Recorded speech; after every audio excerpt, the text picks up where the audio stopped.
Halo Sobat Entrepreneur, selamat datang kembali di channel YouTube saya. Pada kesempatan kali ini saya akan membahas atau mereview beberapa saham yang bisa teman-teman jadikan referensi untuk teman-teman pertimbangkan untuk teman-teman tradingkan dalam beberapa hari ke depan. Kita akan langsung saja teman-teman ke charting tools kita. Seperti yang teman-teman ketahui, dalam perdagangan hari ini atau beberapa hari ini, komposit kita itu sedang tidak enak teman-teman. Sedang tidak enak, yang dimana juga di perdagangan hari ini teman-teman juga ketahui bahwa dia ditutup dengan minus 1,31%, ditutup di level harga 6568 teman-teman. Jadi untuk indeks kita sendiri ya seperti yang teman-teman lihat juga, indeks kita belum kemana-mana, dia masih tetap tektok di antara top and bottomnya, dan kita berharap kita berharap dia masuk ke neckline-nya saja. Dia masuk ke neckline-nya saja, di situ kita bisa mencari saham-saham yang bisa kita beli di area-area bawah atau di area-area di zone bawahnya, teman-teman. Jadi dengan kondisi indeks yang seperti ini, lebih baik kita jangan trading dengan sistem buy on breakout aja. Kita jangan trading seperti itu dulu, karena indeks kita sendiri juga tidak mendukung untuk kita trading dengan sistem buy on breakout. Jadi kita berharap ketika dia masuk ke area neckline-nya di level harga 6491 sampai 6500, baru kita akan men-screening beberapa saham yang bisa teman-teman lihat atau bisa teman-teman manfaatkan reboundnya ketika dia memasuki area support-supportnya, teman-teman. Nah, kita akan langsung saja membahas. Yang pertama, kita akan membahas saham Arto, teman-teman. Untuk saham Arto sendiri, di video sebelumnya saya sudah review yang dimana apabila dia memasuki area kuning yang telah kita tandakan, teman-teman bisa lakukan beli. Di situ adalah area demand zone yang bagus untuk saham Arto ini, tetapi kita tidak menduga bahwasannya dia ditutup ARB di level 17075, teman-teman. Kita tidak menyangka dia ditutup dengan ARB. Tetapi ya yang penting teman-teman ingat, ketika teman-teman masuk trading di pasar saham, apapun metodenya, jangan lupa menjalankan metode itu dengan stop loss, teman-teman. Karena segala macam metode apabila kita melakukannya tidak menjalankannya dengan stop loss, metode itu tidak berguna gitu. Jadi teman-teman dapat perhatikan area neckline ini, apabila dia close di level harga 6675, teman-teman dapat keluar dulu. Kenapa? Ini adalah key level yang bahaya apabila dia dapat breakout, teman-teman. Kenapa? Teman-teman dapat lihat, dia seperti membentuk pola double top, yang dimana itu menjadi suatu tendensi dia akan reverse dari dari bullish ke bearish sementaranya gitu. Jadi untuk saham Arto sendiri, apabila dia breakout di area neckline-nya ini, kita coba ukur dari head-nya ke neck-nya. Kita dapat ukur. Nah, besar kemungkinan dia akan masuk ke level harga 14.600, teman-teman. Yang dimana kalau kita coba tarik Fibo-nya dari low ke high, dia tercluster dengan area Fibo 618-nya. Jadi, teman-teman harus perhatikan, apabila dia breakout dari neckline-nya ini, lebih baik teman-teman keluar dulu, baru teman-teman dapat buyback kembali sahamnya di area ini, teman-teman. Gitu. Jadi, kalau seandainya pun teman-teman lakukan cut loss ketika dia membreakout area neckline-nya ini, rupanya di perdagangan besok dia naik kembali, ya sudah. Ya sudah, teman-teman. Setidaknya kita menghindari risiko yang tidak kita inginkan gitu. Takutnya apabila dia membreakout neckline-nya, dia akan terus turun ke level area Fibo 618-nya ini, teman-teman. Gitu. Yang dimana itu 1:1 dari head ke neck-nya. Gitu, teman-teman. Jadi untuk Arto sendiri, teman-teman dapat perhatikan di perdagangan besok. Kita berharap positif di saham ini. Kenapa? Teman-teman lihat karakteristik saham Arto ini, yang dimana dia pada perdagangan dia sering ARB, tetapi di keesokan harinya dia dikembalikan ke atas dengan sangat signifikan, teman-teman. Jadi saham Arto ini memang mempunyai karakteristik yang seperti itu. Yang penting teman-teman perhatikan area key levelnya itu, area neckline-nya itu, apabila dia dapat breakout di level area itu, teman-teman keluar dulu untuk saham Arto ini. Dan dapat buyback kembali apabila dia memasuki area yang telah kita tandakan ini, teman-teman. Oke, itu untuk Arto. Selanjutnya kita membahas saham Wika, teman-teman.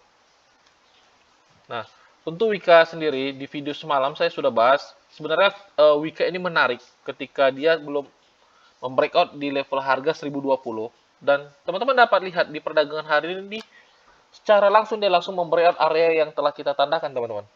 Yang dimana ketika dia membreakout area itu lebih baik kita tidak lihat dulu saham ini, tunggu dia memasuki area 910 sampai 950 baru kita dapat membeli saham ini, teman-teman.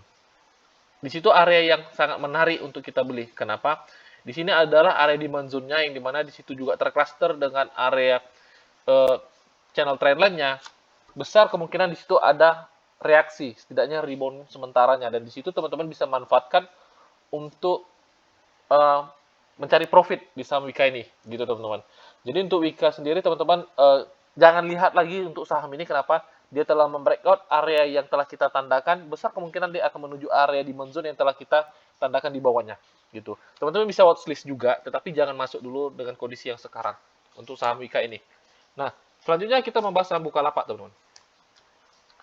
Untuk Bukalapak sendiri, teman-teman dapat lihat dia selalu membuat lower low dan lower high.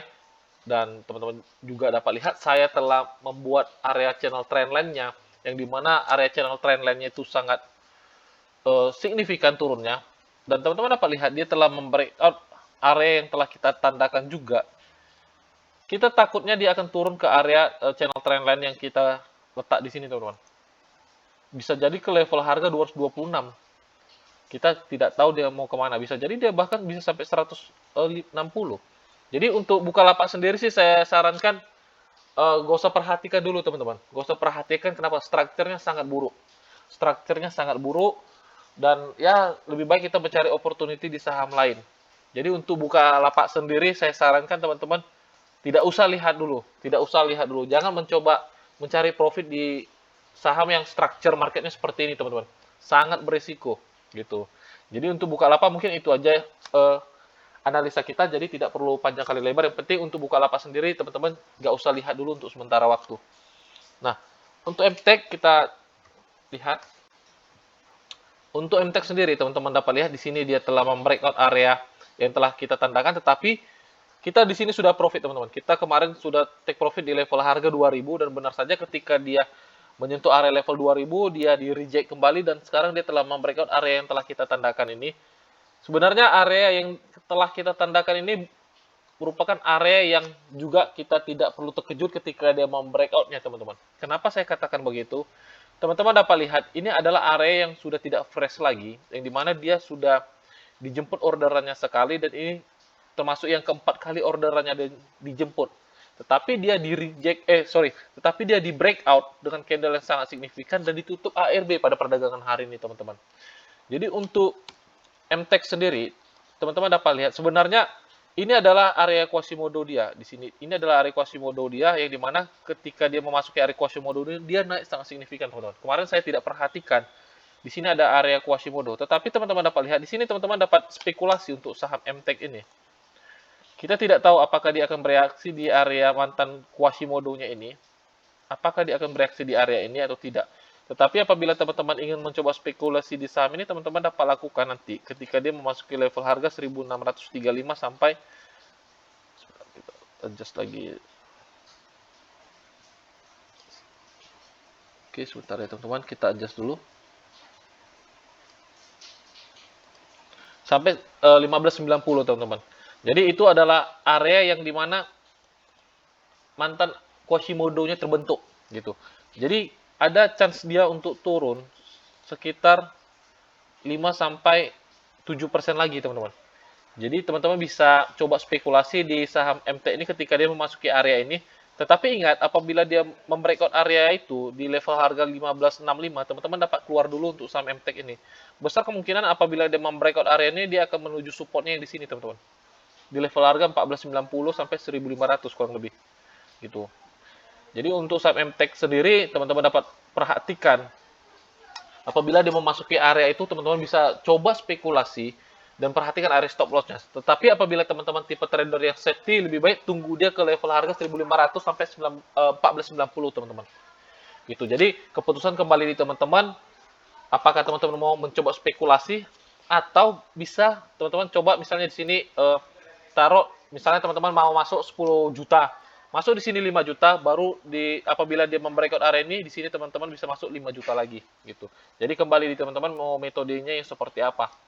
Nah, selanjutnya saya membahas saham INKP, teman-teman. Nah, untuk INKP sendiri ada sesuatu yang menarik. Teman-teman dapat perhatikan. Ini hampir sama seperti apa namanya tadi, MTEK. Ini adalah area Quasimodo-nya, teman-teman.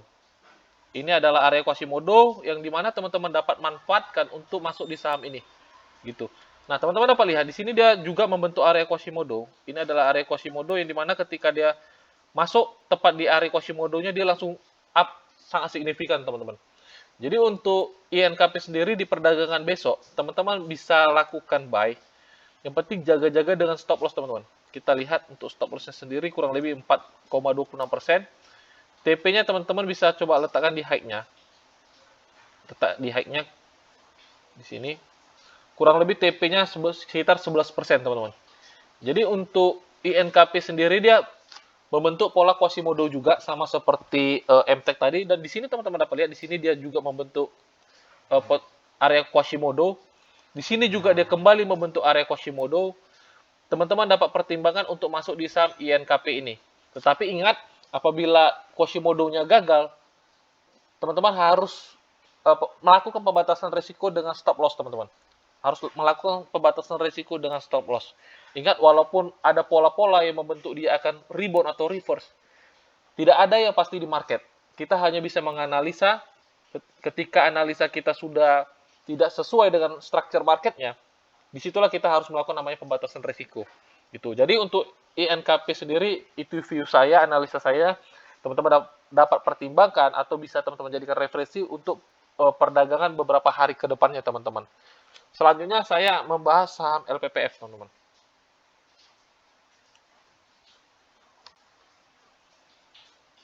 Nah, untuk LPPF sendiri, teman-teman dapat lihat dia yang dimana ini adalah area unfill ordernya yang telah kita tandakan, teman-teman. Dia sedikit lagi dia memasuki area unfill ordernya, tetapi dia sudah langsung di-up cukup lumayan ke atas. Dia sempat naik dari area itu sekitar 6%, teman-teman. Sekitar 6%. Nah, untuk LPPF sendiri, apabila dia memasuki area 3.550 di perdagangan besok, teman-teman bisa coba lakukan spekulasi buy untuk di saham ini.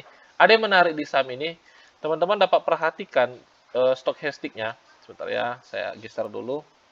Teman-teman dapat perhatikan stochastic-nya, ini mana dia membentuk divergent, teman-teman.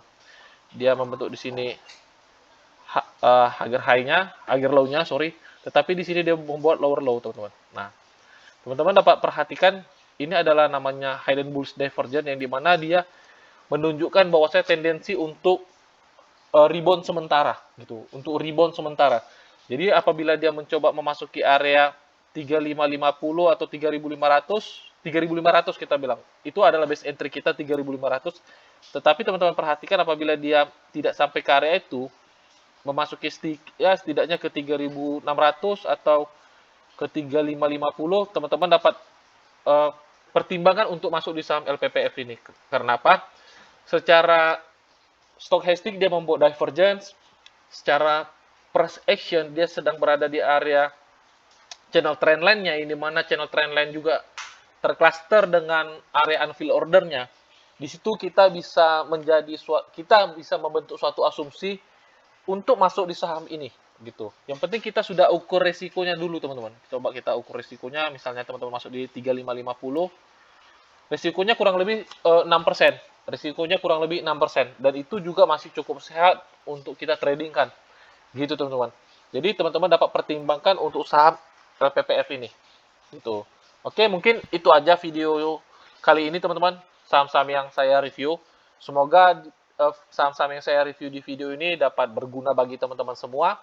Dan semoga juga dalam waktu beberapa hari ke depan indeks kita dapat kembali hijau, teman-teman. Karena kita berharap juga kita dapat make money di market, teman-teman. Oke, sampai jumpa di video-video selanjutnya. Salam entrepreneur.